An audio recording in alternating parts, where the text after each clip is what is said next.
Hello friends, myself Sunil Tailor. આજે આપણે SY BCom sem 3 નામા પદ્ધતિ અને કરવેરા 3 ટેક્સેશનમાં જે પહેલા ભાગમાં રોકાણોના હિસાબો જે ચેપ્ટર છે એની ઇન્ટ્રોડક્શન માહિતી આજે આપણે આ સેશનમાં મેળવવાના છીએ. બરાબર. અહીં રોકાણ એટલે શું? રોકાણ એટલે વ્યાજ અને ડિવિડન્ડ મેળવવાના ઉદ્દેશથી કરવામાં આવતું રોકાણ. રોકાણ કરવા પાછળનો મુખ્ય ઉદ્દેશ એ પણ હોઈ શકે કે ભવિષ્યમાં એની કિંમત વધે અને તેને વેચીને એમાંથી નફો મેળવવાના ઉદ્દેશથી પણ કરવામાં આવતું રોકાણ, એને આપણે રોકાણની કેટેગરીમાં લઈ શકીએ. એકાઉન્ટિંગ સ્ટાન્ડર્ડ 13 મુજબ તેના રોકાણોના હિસાબો તૈયાર કરવામાં આવતા હોય છે. અહીં રોકાણોનું ખાતું તૈયાર કરવામાં આવતું હોય છે. એ રોકાણોનું ખાતું કંઈક આ રીતનું હોય છે. રોકાણ ખાતા વહીમાં રોકાણોનું ખાતું તમે જુઓ તો ફોર એક્ઝામ્પલ 6% ગુજરાત સરકારની જામીનગીરીમાં રોકાણ કરવામાં આવ્યું હોય તો એનું ટાઇટલ થશે 6% ગુજરાત સરકારની જામીનગીરીનું ખાતું. પછી તમને દાખલામાં વ્યાજની તારીખો આપેલી હોય. ફોર એક્ઝામ્પલ અહીં મેં વ્યાજની તારીખ લીધી છે કે વર્ષમાં 2 વાર વ્યાજ મળે છે, 31મી માર્ચ અને 30મી સપ્ટેમ્બર. અહીં વ્યાજની જેટલી તારીખો આપેલી હોય એ તારીખો મેન્શન કરવાની હોય છે તમારે. અહીં તમારે ખાતું જે નોર્મલ ઉધાર અને જમા 2 ભાગમાં હોય છે તે જ પ્રકારનું બનાવવાનું છે. બંને બાજુ તમારે 5-5 ખાનાઓ રહેશે. તારીખ, વિગત, દાર્શનિક કિંમત, વ્યાજ અને મૂડી કિંમત. રાઈટ. દાર્શનિક કિંમત એટલે જેના ઉપર વ્યાજ અને ડિવિડન્ડની ગણતરી થાય છે તેને આપણે દાર્શનિક કિંમત તરીકે ઓળખાવી શકીએ. રાઈટ. અને મૂડી કિંમતની ગણતરી કરવા માટેની અહીં પદ્ધતિઓ છે એ મેં તમને પછી આગળ સમજાવું છું. બરાબર. ચાલો, રોકાણ એટલે આપણી મિલકત, એ તો તમને ખબર જ છે. એટલે અહીં ઉધાર બાજુ એની શરૂની બાકી, કારણ કે મિલકતોની હંમેશા ઉધાર બાકી હોય છે. મિલકતોની ખરીદી કરો એટલે આવે તો ઉધાર, એટલે ખરીદી ઉધાર બાજુ પર એની નોંધ થતી હોય છે. રાઈટ. એ જ રીતે છેવટની બાકી જમા કરવાની હોય છે. બીજું કે જ્યારે રોકાણ આપણે વ્યાજ અને ડિવિડન્ડ મેળવવાના ઉદ્દેશથી કરતા હોય છે તો વ્યાજની આવક થાય એટલે એ રોકાણોની ખાતામાં જમા કરવાનું હોય છે અને વ્યાજના ખાનામાં એની રકમ લખવાની હોય છે. એવી જ રીતે વેચાણ કરવામાં આવે તો રોકાણ જાય તો જમા, એટલે રોકાણોની ખાતામાં એ જમા થતું હોય છે વેચાણ. રાઈટ. અને અહીં દરેકે દરેક વેચાણ વખતે રોકાણ વેચતા જે નફો કે નુકસાન થયું હોય તેની ગણતરી કરવાની હોય છે. જો નફો થાય તો નફા નુકસાન ખાતું જમા થાય છે એટલે રોકાણોનું ખાતું આપણે શું કરવું પડે? ઉધાર કરવું પડે અને એની રકમ મૂડી કિંમતમાં લખવાની હોય છે. અને જો નુકસાન થાય તો નફા નુકસાન ખાતું ઉધાર થાય છે અને રોકાણોનું ખાતું આપણે કઈ બાજુ લખવું પડે છે? જમા બાજુ ઉપર, ખોટ. રાઈટ. અને એની રકમ મૂડી કિંમતમાં લખવાની હોય છે. રાઈટ. અને ત્યાર પછી ખાતાઓ બંધ કરીને એનો જવાબ લાવવાનો હોય છે. રાઈટ. અહીં એટલે મુખ્ય 2 વસ્તુ છે, રોકાણોની ખરીદી અને રોકાણોનું વેચાણ. અહીં રોકાણોની ખરીદી અને વેચાણ મુખ્ય 2 પ્રકારે થતું હોય છે. જે ખરીદ વેચાણના સોદાઓ હોય છે તેના મુખ્ય 2 પ્રકાર હોય છે. બરાબર. આપણે એ 2 પ્રકાર કયા એ જાણી લઈએ. તો પહેલો, વ્યાજ સહિત ખરીદ વેચાણના સોદા, કમ ઇન્ટરેસ્ટ. વ્યાજ સહિત ખરીદ વેચાણના સોદા એટલે શું? જ્યારે ખરીદી કે વેચાણનો જ્યારે ભાવ નક્કી કરવામાં આવ્યો હોય ત્યારે તે ભાવમાં વ્યાજ પણ સામેલ હોય તો તેને વ્યાજ સહિત ખરીદ વેચાણના સોદા તરીકે ઓળખવામાં આવે છે. ત્યાર પછી આવે છે વ્યાજ બાદ ખરીદ વેચાણના સોદા, એક્સ ઇન્ટરેસ્ટ. વ્યાજ બાદ ખરીદ વેચાણના સોદા એટલે શું? જ્યારે ખરીદ વેચાણનો ભાવ નક્કી કરવામાં આવ્યો હોય તેની અંદર વ્યાજનો સમાવેશ થયો ન હોય તો ત્યારે તેવા ખરીદ વેચાણના સોદાને વ્યાજ બાદના ખરીદ વેચાણના સોદા તરીકે ઓળખવામાં આવે છે. અહીં મૂડી કિંમત નક્કી કરતી વખતે એ ખાસ ધ્યાન રાખવાનું છે કે મૂડી કિંમતમાં વ્યાજનો સમાવેશ થતો નથી. એટલે અહીં બે સોદાઓ છે, વ્યાજ સહિત અને વ્યાજ બાદ. એટલે વ્યાજ સહિતના સોદામાં ભાવમાં વ્યાજ સમાયેલું હોય છે, એને જ કારણે જ્યારે એની ગણતરી કરવામાં આવે છે ત્યારે વ્યાજ સહિતના સોદામાં વ્યાજ માઇનસ થાય છે અને ત્યાર પછી એની મૂડી કિંમત મળે છે. જ્યારે વ્યાજ બાદના સોદામાં વ્યાજ સમાયેલું હોતું નથી, એટલા માટે વ્યાજ પહેલાં જ એની મૂડી કિંમત આપણને પ્રાપ્ત થઈ જતી હોય છે. જે એની ગણતરી આવે છે અગાઉ તે મેં સમજાવું છું તમને. ચાલો બધાથી પહેલાં આપણે વ્યાજ સહિત ખરીદ વેચાણના સોદાના ફોર્મેટ જોઈ લઈએ. રાઈટ. ચાલો તો અહીં મેં તમને એક બાબતની સમજૂતી આપું કે વ્યાજ સહિત ખરીદ વેચાણના સોદા, અહીં જ્યારે ખરીદી અને વેચાણનો ભાવ નક્કી થતો હોય છે તો બધાથી પહેલાં એ ભાવને આપણે જોવાનો હોય છે. રાઈટ. અહીં દાર્શનિક કિંમત હંમેશા આપણે 100 ગણવાની હોય, 100 વિચારવાની હોય અને જો ભાવ 100 કરતાં વધુ હોય તો આપણે પ્રીમિયમે ખરીદી કે વેચાણ કરી રહ્યા છે એવું સાબિત થાય છે. અને 100 કરતાં ઓછો ભાવ હોય તો અહીં આપણે ખરીદ વેચાણનો સોદો વટાવથી કરતા છે એવો ભાવ અહીં નક્કી થયો છે એમ ગણી શકાય. બીજો ટૉપિક, અહીં ખરીદ વેચાણના સોદામાં દલાલીનો ખર્ચ થતો હોય છે. જો ખરીદી હોય તો દલાલીનો ખર્ચ પ્લસ થશે, ઉમેરાશે, અને વેચાણ હોય તો દલાલીનો ખર્ચ તમારે માઇનસ થશે, બાદ થશે. રાઈટ. અને બીજું, અહીં વ્યાજ સહિત તમારે ખરીદ વેચાણનો સોદો છે એટલા માટે વ્યાજ શું થશે? એની અંદરથી માઇનસ કરી દેવું પડે, ત્યાર પછી એની મૂડી કિંમત આવે, કારણ કે ભાવમાં વ્યાજ સમાયેલું હોય છે. રાઈટ. તો ચાલો બધાથી પહેલાં આપણે વ્યાજ સહિત ખરીદી એના માટેનું ફોર્મેટ જોઈએ. બધાથી પહેલાં આપણે દાર્શનિક કિંમત લખી દેવાની અને જો ભાવ 105 હોય તો 5% પ્રીમિયમ ગણાય અને જો ભાવ 95 હોય તો 5% વટાવ ગણાય. વટાવ માઇનસ થશે, પ્રીમિયમ પ્લસ થશે. રાઈટ.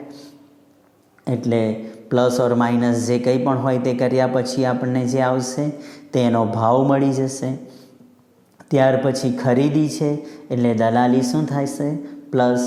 દલાલી હંમેશા ખરીદ ભાવ ઉપર ગણવાની હોય, અહીં જે રકમ હોય એના ઉપર દલાલી ગણતરી થશે. રાઈટ. ખરીદીનો સોદો છે એટલે દલાલી શું થશે? પ્લસ થશે. ત્યાર પછી આ સોદો કેવો છે? વ્યાજ સહિતનો છે તો એની અંદર આપણે વ્યાજ શું કરવું પડે? માઇનસ કરવું પડે અને માઇનસ કર્યા પછી જ આપણને એની મૂડી કિંમત મળે. ચાલો એ જ રીતે આપણે વ્યાજ સહિત વેચાણનું જોઈએ. સૌપ્રથમ દાર્શનિક કિંમત, ત્યાર પછી પ્રીમિયમનો ભાવ હોય એટલે કે 100 કરતાં વધુ હોય તો પ્લસ, 100 કરતાં ઓછો હોય તો વટાવ, એ માઇનસ થશે એટલે તમને ભાવ મળી જશે. એ ભાવ ઉપર દલાલી ગણાય, આ ભાવ ઉપર દલાલી ગણાય. વેચાણના સોદામાં દલાલી માઇનસ થાય. ત્યાર પછી સહિતનો સોદો છે એટલે વ્યાજ શું થશે? માઇનસ થશે અને વ્યાજ માઇનસ કર્યા પછી જ આપણને એની મૂડી કિંમત મળે. એટલે સહિતનો સોદો હોય તો વેચાણ હોય કે ખરીદી હોય, આપણે વ્યાજ તો શું કરવું પડે? માઇનસ જ કરવું પડે. રાઈટ. ત્યાર પછી જ આપણને મૂડી કિંમત મળે.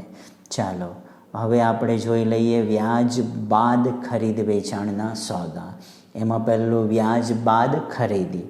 તો એઝ ઇટ ઇઝ દાર્શનિક કિંમત, ભાવ જો પ્રીમિયમથી હોય તો પ્રીમિયમ પ્લસ, વટાવ માઇનસ. ખરીદી છે એટલે દલાલી પ્લસ, અને એ ખરીદ કિંમત ઉપર ગણાશે. અને વ્યાજ બાદ ખરીદી કે વેચાણ હોય તો વ્યાજ આવે એ પહેલાં જ મૂડી કિંમત આવી જાય, કારણ કે વ્યાજ બાદમાં વ્યાજ શું કરવું પડશે? પ્લસ, અને એની કિંમત મેળવી લેવાની. ચાલો, એ જ રીતે વેચાણમાં પણ એ જ દાર્શનિક કિંમત, પછી પ્રીમિયમ હોય તો પ્લસ, વટાવ હોય તો માઇનસ, એટલે તમને ખરીદ કિંમત મળે. એ ખરીદ કિંમત ઉપર દલાલી ગણાય. વેચાણમાં દલાલી શું થશે? માઇનસ થશે, રાઈટ. અને વ્યાજ બાદનો સોદો છે એટલે દલાલી કે ખર્ચ જે કંઈ પણ હોય એ આવી ગયા પછી તરત જ મૂડી કિંમત મળી જશે, અને ત્યારબાદ એની અંદર વ્યાજ પ્લસ કરવાનું અને જે કિંમત આવે તે મેળવી લેવાની. એ લાસ્ટમાં આવેલી કિંમતનો કશે પણ ઉપયોગ કરવાનો હોતો નથી. ચાલો, આ તો તમને એના ફોર્મેટ આપી દીધા, રાઈટ. હવે એનો એક પ્રેક્ટિકલ ઉદાહરણ દ્વારા બધાથી પહેલાં આપણે વ્યાજ સહિત ખરીદી સમજીએ, રાઈટ. ચાલો, તો જો 9% સરકારી જામીનગીરી વ્યાજની તારીખ 31મી માર્ચ અને 30મી સપ્ટેમ્બરના રોજ ચૂકવાય છે, અને 1 જૂનના રોજ તમે 1 લાખની જામીનગીરી 96ના ભાવે વ્યાજ સહિત ભાવે, એટલે વ્યાજ સહિત છે એટલે વ્યાજ એની અંદરથી શું કરવું પડે? માઇનસ કરવું પડે. સહિત હોય તો રહિત કરવું, આ નિયમ યાદ રાખી મૂકો. વ્યાજ શું કરવું પડશે? રહિત, એટલે કે માઇનસ કરવું પડશે, રાઈટ. 96નો ભાવ છે એટલે આપણે 4% વટાવ ગણી શકીએ, રાઈટ. બધાથી પહેલાં તો વ્યવહારની તારીખ કઈ છે? 1/6/2020, વ્યાજ સહિત ખરીદી, રાઈટ. બધાથી પહેલાં દાર્શનિક કિંમત લઈ લો 1 લાખ રૂપિયા. ત્યારબાદ 96નો ભાવ એટલે 4% વટાવ, એટલે 4000 માઇનસ કરો એટલે 96,000 રૂપિયાનો ભાવ આવી ગયો. ખરીદી છે એટલે દલાલી શું થશે? 1% પ્લસ થશે. 96,000ના 1% 960, એ પ્લસ કરો એટલે 96,960. અને વ્યાજ સહિત છે એટલે એમાં વ્યાજ માઇનસ થશે. તો તમે હવે વિચારશો કે સર વ્યાજ કેટલું ગણાશે, રાઈટ. તો વ્યાજ ગણવા માટે યાદ રાખો, બધાથી પહેલાં તો એ જોઈ લો કે વ્યાજની તારીખ કઈ છે? 31/3 અને 30/9. પછી તમારા વ્યવહારની તારીખ કઈ છે? 1/6. તો વ્યવહારની તારીખ 1/6 પહેલાં 31/3 અને 30/9 એ બેમાંથી આપણને કયું વ્યાજ મળ્યું હશે? તો 31/3નું વ્યાજ મળ્યું હશે. 1/6 પહેલાં કયું વ્યાજ મળી ચૂક્યું હશે? 31/3નું. તો 31/3થી 1/6 સુધીનું વ્યાજ આપણે અહીં બાદ કરવું પડશે.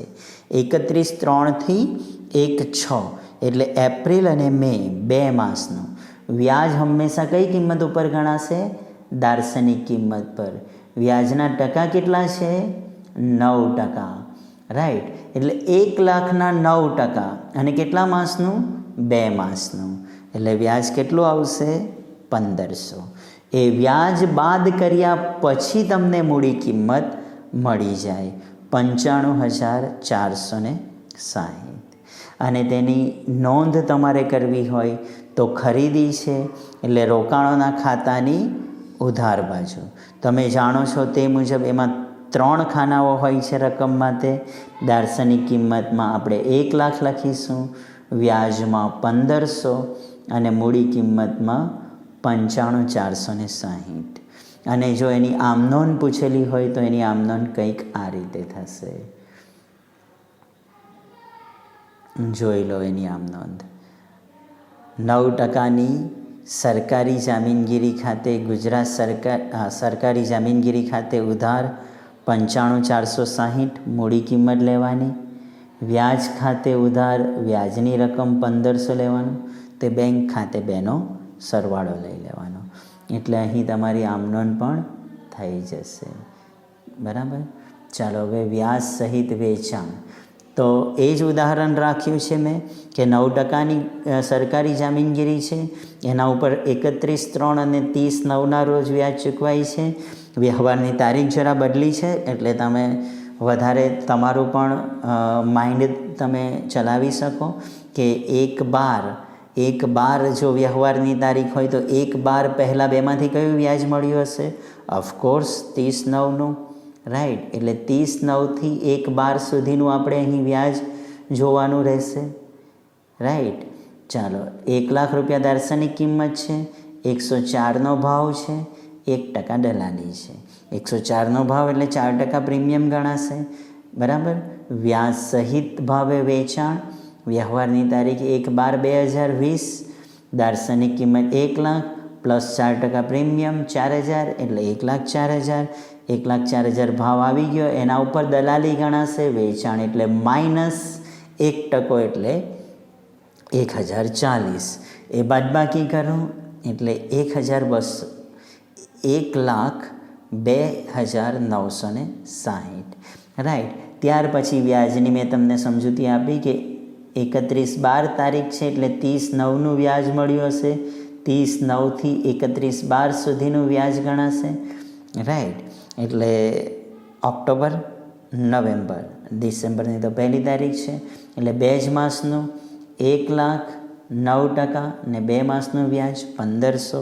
એ બાદબાકી કરીશું એટલે 1,01,460 એની મૂડી કિંમત આવી જશે. વેચાણ એટલે રોકાણોના ખાતામાં જમા થાય, દાર્શનિક કિંમતમાં 1,00,000, વ્યાજમાં 1,500 અને મૂડી કિંમતમાં 1,01,460 એ રીતે નોંધ કરાશે. ત્યાર પછી આપણે જો એની આમનોંધ જોઈએ તો આમનોંધ કંઈક આ રીતે થશે કે અહીં વેચાણમાં રૂપિયા આવે એટલે બેંક ખાતું ઉધાર, રોકાણો જાય એટલે એની સાથે વ્યાજ પણ જમા કરી દેવાનું અને રોકાણો પણ જમા કરી દેવાના. રોકાણો જમા મૂડી કિંમતે થશે, વ્યાજની રકમ 1,500, એ બેનો સરવાળો બેંકમાં. એ જ રીતે હવે આપણે વ્યાજ બાદ ખરીદી એ જ ઉદાહરણ લઈ લીધું છે, સેમ ટુ સેમ, કે જેથી સમજૂતી આપણને વ્યવસ્થિત મળી શકે તમારે, રાઈટ. તો અહીં વ્યાજ બાદ છે, રાઈટ. તો ફરક શું પડશે કે વ્યાજ પ્લસ કરીએ એ પહેલાં મૂડી કિંમત આવી જાય. એટલે જો આ રીતે કંઈક દાર્શનિક કિંમત 1,00,000, 96નો ભાવ એટલે 4% વટાવો 4,000 એટલે 96,000. ત્યાર પછી 960, 1% લેખે દલાલી, રાઈટ. એ પ્લસ કરો એટલે 96,60. આ જ તમારી મૂડી કિંમત ગણાશે, રાઈટ. કારણ કે હવે આની અંદર આપણે વ્યાજ શું કરી દઈશું? પ્લસ કરી દઈશું. એ જ સમયગાળો 1/6 પહેલાં 31/3નું વ્યાજ મળ્યું હશે, 31/3થી 1/6 એટલે 2 માસનું, 1,00,000 દાર્શનિક કિંમત ઉપર 9% લેખે 2 માસનું વ્યાજ એટલે 1,500. એ પ્લસ કર્યા પછી 98,460 કિંમત આવે. એનો કોઈ ઉપયોગ કરવાનો નથી આપણે, રાઈટ. હવે આની નોંધ કેવી રીતે થાય? તો ખરીદી એટલે આ ઉધાર બાજુ ઉપર દાર્શનિક કિંમતમાં 1,00,000, વ્યાજમાં 1,500 અને મૂડી કિંમતમાં 96,960. બસ ખાલી એટલું જ યાદ રાખવાનું છે કે વ્યાજ બાદ જ્યારે ખરીદ વેચાણના સોદા હોય એટલે દલાલી પ્લસ ઓર માઇનસ કર્યા પછી જે કિંમત આવે એ જ તમારી મૂડી કિંમત થઈ જશે, રાઈટ. હવે એની કંઈ આમનોંધ કરવાની હોય તો એ આ રીતની થશે કે તમારે મૂડી કિંમત ઉધાર કરીશું, વ્યાજ ઉધાર કરીશું અને બેંક ખાતું જમા, રાઈટ. એ બેનો સરવાળો. એ જ રીતે વ્યાજ બાદ તમને વેચાણ આપેલું છે તો વ્યાજ બાદ વેચાણમાં આપણે એ જ રીતનું થશે, રાઈટ. બધાથી પહેલાં તો આપણે જોઈએ તો વ્યાજ બાદ વેચાણની એની જે વ્યવહારની તારીખ છે એ લખાઈ દીધી. દાર્શનિક કિંમત 1,00,000, 104 એટલે 4% પ્રીમિયમ, 1,04,000 ભાવ, વેચાણ છે એટલે દલાલી માઇનસ 1% લેખે 1,040 એટલે બાદબાકી કર્યા પછી આવી જાય 1,02,960. એ જ તમારી મૂડી કિંમત, કેમ? તો વ્યાજ બાદનો સોદો છે, એમાં પછી વ્યાજ શું થશે? પ્લસ થશે, રાઈટ. વ્યાજ પ્લસ કઈ રીતે કર્યું?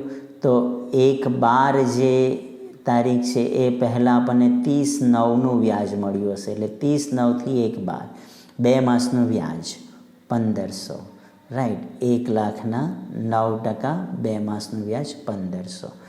પછી સરવાળો કરતાં 1,04,460 એ આપણે ધ્યાનમાં લેવાના નથી. નોંધ કઈ રીતે થશે? તો વેચાણ છે એટલે જમા બાજુ ઉપર 1,00,000 રૂપિયા દાર્શનિક કિંમત, 1500 રૂપિયા વ્યાજ અને 1,02,960 મૂડી કિંમતમાં, એટલે પૂરું. અને પછી એની કંઈક આમનોંધ કરવાની આવે તો એની આમનોંધ તમારે જોઈ લીધી તમે, કે બેંક ખાતું ઉધાર થશે, જામીનગીરીનું ખાતું જમા થશે અને વ્યાજનું ખાતું જમા થશે. જામીનગીરીનું ખાતું મૂડી કિંમતે જમા થાય અને વ્યાજ વ્યાજની રકમ, બેનો સરવાળો બેંકમાં, રાઈટ. પછી મેં તમને અગાઉ એક ખાતું સમજાવતા વાત કરેલી કે અહીં વ્યાજ સહિત હોય કે વ્યાજ બાદ હોય, જ્યારે વેચાણનો સોદો કરવામાં આવે ત્યારે તમારે દરેકે દરેક વેચાણના સોદા વખતે તેની નફો કે નુકસાનની ગણતરી કરવી પડે, રાઈટ. તો નફો કે નુકસાનની ગણતરી કરવાની આપણે અહીં થાય છે વેચાણના વ્યવહારમાં. તો નફો કે ખોટ એટલે શું? તો નફો કે ખોટનું સૂત્ર છે વેચાણની મૂડી કિંમત. વેચાણની મૂડી કિંમત એટલે જે આપણે પેલી શોધેલી હોય તે, એના માઇનસ પડતર કિંમત. અહીં પડતર કિંમત નક્કી કરવા માટે મુખ્ય 2 પદ્ધતિઓ હોય છે, ફીફો પદ્ધતિ અને સરેરાશ પદ્ધતિ, રાઈટ. હવે આ જવાબની વાત કરીએ તો જો કદાચ જો માઇનસમાં જવાબ ચાલ્યો જાય, ઋણ આવે, તો એને આપણે ખોટ કહેવાય અને એ રોકાણોના ખાતામાં જમા થાય, કારણ કે એની આમનોંધ શું થાય? નફા નુકસાન ખાતે ઉધાર, તે રોકાણો ખાતે જમા. એ જ રીતે જો જવાબ પ્લસ હોય તે રોકાણો ખાતે ઉધાર થશે, કારણ કે એની આમનોંધ શું થાય? રોકાણો ખાતે ઉધાર, તે નફા નુકસાન ખાતે જમા, રાઈટ. અહીં તમારે પડતર કિંમત નક્કી કરવા માટેની 2 પદ્ધતિ છે, ફીફો પદ્ધતિ અને સરેરાશ પદ્ધતિ. જ્યારે દાખલામાં આવશે ત્યારે મેં એની સમજૂતી તમને આપીશ. ચાલો પછી બીજું અહીં એક ઇમ્પોર્ટન્ટ બીજો ટૉપિક આવતો હતો આપણે ખાતામાં જોયેલું તે મુજબ કે વ્યાજ. તો વ્યાજ શું છે? વ્યાજની નોંધ કઈ રીતે થાય? તો વ્યાજ જો દાખલામાં તમને એક જ તારીખ આપી હોય, આપણે જે એક ઉદાહરણ તરીકે જે એક્ઝામ્પલો લીધા હતા વ્યવહારો, એમાં મેં વ્યાજની 2 તારીખ મૂકેલી, 31/3 અને 31/12, રાઈટ. તો 6 માસનું વ્યાજ ગણાય 2 તારીખ હોય તો. એક જ તારીખ હોય તો આખા વર્ષના વ્યાજની નોંધ થાય, કારણ કે એક જ તારીખ હોય એ તારીખ ગમે ત્યારે હોય, આપણે આખા વર્ષનું જ વ્યાજ ગણવાનું એ તારીખે, રાઈટ. અને એ આખા વર્ષનું વ્યાજ ગણીને એને શું થશે? જમા થશે. પછી 2 તારીખ હોય તો 6 માસિક 2 વખત વ્યાજની નોંધ કરાશે, રાઈટ. એટલે 31/3 પણ થાય અને 30/9 પણ થાય, રાઈટ. પેલા મેં ઉદાહરણમાં લીધું તે મુજબ. અને વ્યાજ કેટલા મહિનાનું ગણવાનું? 6 માસનું જ ગણવાનું, કારણ કે 2 તારીખ છે. જો વ્યાજની 4 તારીખ હોય, ફોર એક્ઝામ્પલ તમને વ્યાજની 4 તારીખ આપેલી હોય, 31/3, રાઈટ, પછી 30/6, પછી 30/9 અને 31/12. આમ વ્યાજની તમને 4 તારીખ આપેલી હોય તો તમારે ત્રિમાસિક 4 વખત વ્યાજની એન્ટ્રી કરવાની. કેટલી વખત? 4 વખત, રાઈટ. 3 માસનું વ્યાજ ગણીને એની નોંધ કરવાની. શું નોંધ કરવાની? બેંક ખાતે ઉધાર, તે વ્યાજ ખાતે. એટલે અહીં આપણે રોકાણોના ખાતામાં જમા બાજુ પર વ્યાજના ખાનામાં ફક્ત રકમની નોંધ કરવાની રહે છે, રાઈટ. ચાલો બીજું, અહીં રોકાણોની શરૂની અને છેવટની બાકી હોય છે, રાઈટ. એટલે કે હિસાબો શરૂ થયા તારીખ અને હિસાબોના અંતની તારીખ હોય છે. એવામાં વ્યાજની તારીખ હિસાબોના અંતની તારીખ ન હોય તો અહીં ચઢેલ વ્યાજનો પ્રશ્ન ઉપસ્થિત થાય છે. એટલે એક ચઢેલ વ્યાજ વિશે સમજૂતી મેળવી લઈએ. ચઢેલ વ્યાજ એટલે મળવાનું બાકી વ્યાજ. કારણ કે વર્ષના અંતે હિસાબો તો આપણે બંધ કરવા જ પડે, રાઈટ. વાર્ષિક હિસાબો તૈયાર કરવાના હોય એટલા માટે. તો ત્યારે અહીં આપણે મળવાના બાકી એટલે કે ચઢેલ વ્યાજની ગણતરી કરવી પડે છે. તો અહીં મેં ક્યારે ચઢેલ વ્યાજ હોઈ શકે? શરૂનું અને ક્યારે છેવટનું ચઢેલ વ્યાજ હોઈ શકે એની પોસિબિલિટી અહીં આપણે નક્કી કરીએ. ચાલો, શરૂનું અને છેવટનું ચઢેલ વ્યાજ. જો શરૂમાં ચઢેલ વ્યાજ હોય તો છેવટમાં આવે જ, અને છેવટમાં આવે તો શરૂમાં હોય જ. એટલે બંને એકબીજાના પર્યાયી છે, બંને હોય ને હોય જ.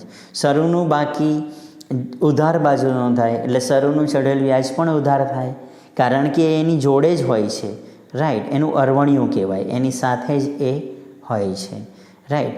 અને બીજું ટોમ એન્ડ જેરી ટાઈપ. અને બીજું જમા બાજુ ઉપર આપણે છેવટની બાકી લખીએ તો જમા બાજુ છેવટનું ચઢેલ વ્યાજ પણ લખવું પડે જો હોય તો ક્યારે પોસિબલ છે ચઢેલ વ્યાજ, ક્યારે પોસિબલ છે અને ક્યારે પોસિબલ નથી તેની જરાક સમજૂતી મેળવી લઈએ. ફોર એક્ઝામ્પલ, એક આપણે ઉદાહરણ લઈએ તો વ્યાજની તારીખો તમને બે આપેલી હતી, 31/3 અને 30/9. આપણે જે દાખલામાં લીધી છે તે જ મેં અહીં ઉદાહરણમાં લઉં છું, રાઈટ. અને જો આપણું હિસાબી વર્ષ 1 એપ્રિલ 1/4/2020 શરૂ થતું હોય તો અંત ઓફકોર્સ 31/3/2021 થશે. તો અહીં આવા સંજોગોમાં લાસ્ટ તારીખ આપણી છેવટની તારીખ 31/3 છે, રાઈટ. વ્યાજમાં જુઓ, વ્યાજની તારીખ છે 31/3? યસ છે. છેવટની તારીખ પણ 31/3 છે અને વ્યાજની તારીખ પણ 31/3 છે. ધેટ મીન્સ અહીં શરૂનું અને છેવટનું ચઢેલ વ્યાજ પોસિબલ નથી, નોટ પોસિબલ, રાઈટ. કારણ કે છેવટની તારીખે આપણને વ્યાજ મળી જાય છે તો અહીં મળવાના બાકી વ્યાજનો પ્રશ્ન ઉપસ્થિત થતો નથી. જો છેવટે ન હોય તો શરૂમાં પણ ન હોય. એનું કારણ કે ગયા વર્ષની છેવટની તારીખે આપણને વ્યાજ મળી જ ગયું હશે તો શરૂઆતમાં ચઢેલ વ્યાજ શરૂનું ચઢેલ વ્યાજ તરીકે ન આવી શકે, રાઈટ. સેકન્ડ પોસિબિલિટી આપણે નક્કી કરીએ. વ્યાજની તારીખ એ જ છે 31/3 અને 30/9, પરંતુ જો શરૂની તારીખ 1/1/2020 હોય એટલે કે જાન્યુઆરી મહિનામાં કેલેન્ડર યર હોય, રાઈટ, તો છેવટની તારીખ 31/12 થશે. તો 31/12 એ આપણી છેવટની તારીખ છે તો તે વ્યાજની તારીખ છે. વ્યાજ 31/12 આપણને મળવાનું નહીં મળે. આપણને પહેલું વ્યાજ 31/3 મળશે, બીજું વ્યાજ 30/9 મળશે અને ત્યાર પછી આપણને આપણું હિસાબી વર્ષ તો 31/12 પૂરું થાય, રાઈટ. એટલા માટે આપણે ઓક્ટોબર, નવેમ્બર અને ડિસેમ્બરમાં આપણે હિસાબો બંધ કરવાના, ત્યાર સુધીમાં આપણને 3 માસનું વ્યાજ મળવાનું બાકી રહી જાય છે, ચઢેલ વ્યાજ તરીકેની નોંધ થાય છે. આવું જ સેમ ગયા વર્ષે પણ થયું હશે. એટલા માટે શરૂની બાકીમાં પણ 3 માસનું ચઢેલ વ્યાજ આવશે. એટલે એક છેવટનું ચઢેલ વ્યાજનું વિચારી લો એટલે શરૂનું આપોઆપ એની જાતે જ આવી જાય, રાઈટ. એટલે અહીં આવા સંજોગોમાં તમારે ચઢેલ વ્યાજ પોસિબલ છે, રાઈટ. આ રીતે ચઢેલ વ્યાજની પણ અહીં નોંધ થતી હોય છે, રાઈટ. ત્યાર પછી આ બધી નોંધ તમારે ખાતામાં લખાઈ ગયા પછી તમારે ખાતું બંધ કરવાનું હોય છે.